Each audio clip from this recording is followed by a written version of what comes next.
Nadia, le secret du village Tokyo 3. On dit à Tokyo que la lune brille pour tout le monde, mais qu'elle n'éclaire jamais le chemin des femmes qui pleurent en silence. La chèvre qu'on mène à l'autel ne demande pas si le couteau est aiguisé. Elle espère juste que le sacrifice sera bref. Aujourd'hui, son nom n'est plus Nadia. Son nom est dette. Son nom est marchandise. Le village est en fête, mais la caméra reste sur le visage de Nadia, figé. On voit tante Agnès recevoir des sacs de sel et des pagnes de la part des hommes de Moussa. Elle sourit, ses yeux brillent de cupidité.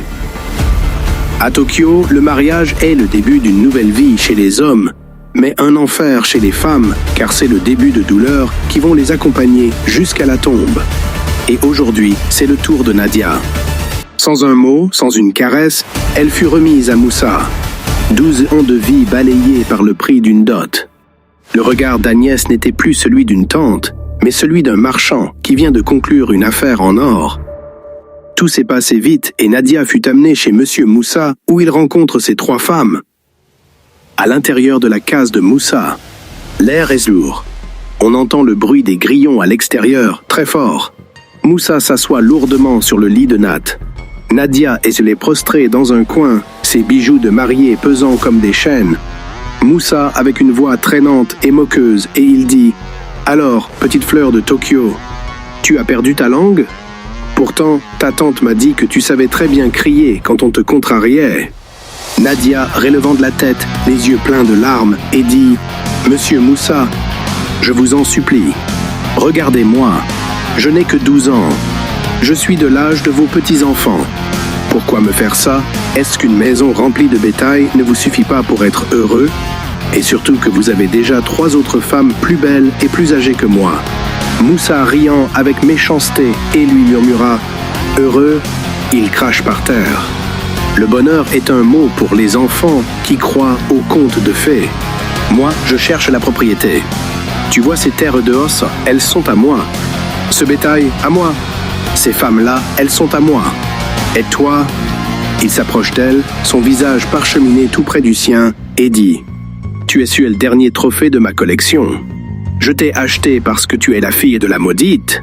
Te posséder, c'est prouver à tout le village que même le destin ne peut rien contre ma richesse. » Nadia lui répliqua « Vous parlez de moi comme d'un sac de maïs.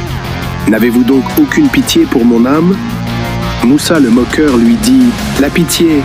Il lui prend le menton avec force. « À ton âge, on n'a pas une âme, on a un corps qui doit servir. Ta tante a pris mon argent et moi, je prends ce qui me revient. Tu voulais aller à l'école? Ton école, ce sera de balayer ma cour et de porter mes héritiers. Maintenant, baisse les yeux. À Tokyo, les marchandises ne posent pas de questions, elles obéissent. » Il la plaqua au lit et lui pénétra avec force. Et là, Nadia cria très fort et elle dit « Monsieur, pourquoi ça fait si mal ?» Il lui répondit « Oui, ici à Tokyo, on vous circoncis pour ça, donc obéis. » Après tout ça, Moussa finit par s'endormir. Et au milieu de la nuit, Nadia se lève, le cœur battant. Elle ne prend rien, sauf le vieux foulard de sa mère. Elle sort de la case. La forêt est terrifiante, mais l'homme derrière elle l'est encore plus. La peur est un moteur puissant. Ce soir-là, Nadia a couru jusqu'à ce que ses poumons brûlent, à Quintessé, jusqu'à ce que ses pieds ne sentent plus les épines. Elle a traversé la frontière invisible du village voisin, là où l'ombre de Moussa n'avait plus de pouvoir. Du moins, c'est ce qu'elle croyait. Le lendemain matin, tante Agnès est en train de trier du grain.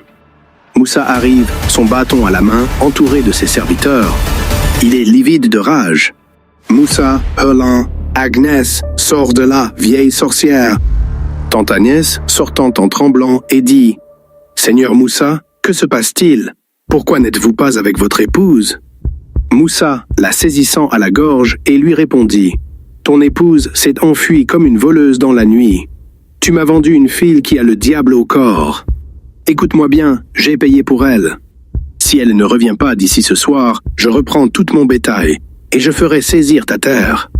Tu finiras tes jours à mendier dans ce village. » Tante Agnès, en pleurs, dit « Pitié, Seigneur, je vais à la retrouver.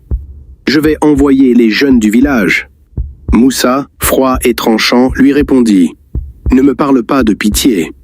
Dis-lui bien que si je la rattrape, ce qu'elle a déjà vécu, c'est un peu de ce qu'il lui attend.